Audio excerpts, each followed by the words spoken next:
what do you think young Africans on the continent Mm. or young Americans here, should learn from this history? What should they?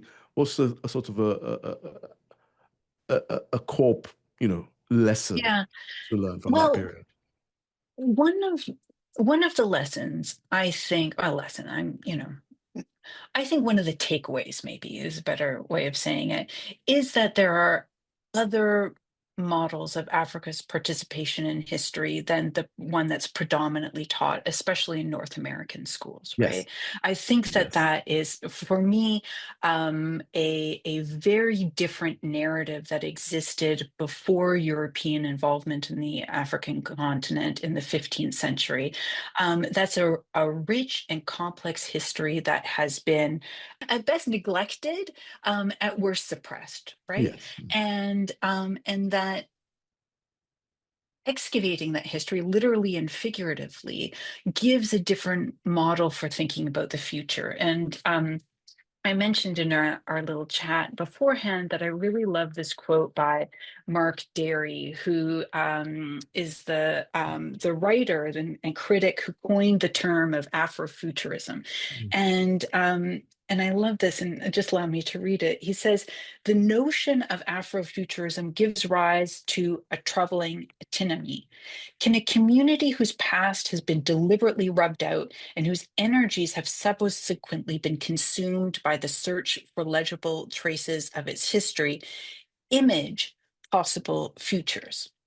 And Mm. so, really, kind of like linking this idea of uh, imagining better future, being Right. grounded in understanding different models from the past, I think is a really exciting way approaching approaching this history, the deep past, which can be, you know, dealing with a lot of fragments, a lot of technical information. But I have to say, and for everyone who's listening to me right now, I think that this is that West African history and archaeology is one of the fields, the historical fields, where you can make the most significant discoveries now. Yeah. Every time I search for something again, there is something new that has come out that is paradigm shifting. That's not the case of any Yeah. other archaeological field. I,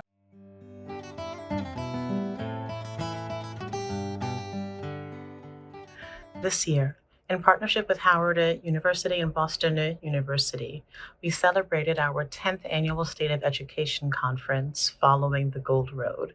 Our wonderful speakers guided us through the medieval kingdoms of Mali, Ghana, and Songhai, and we all emerged ever the richer because of the knowledge that they shared with us.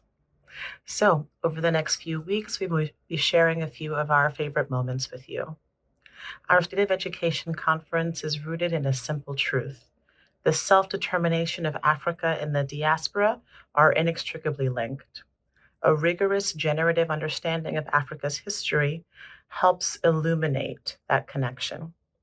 By following the Gold Road, we traced how West Africa has shaped the modern world, and we reclaim history as a compass that helps us to understand who we are, where we come from, and how we navigate an ever changing world. If you are a student, educator, researcher, or just curious, we have wonderful free resources for you to enjoy on our website, so please check those out. In the meantime, stay tuned.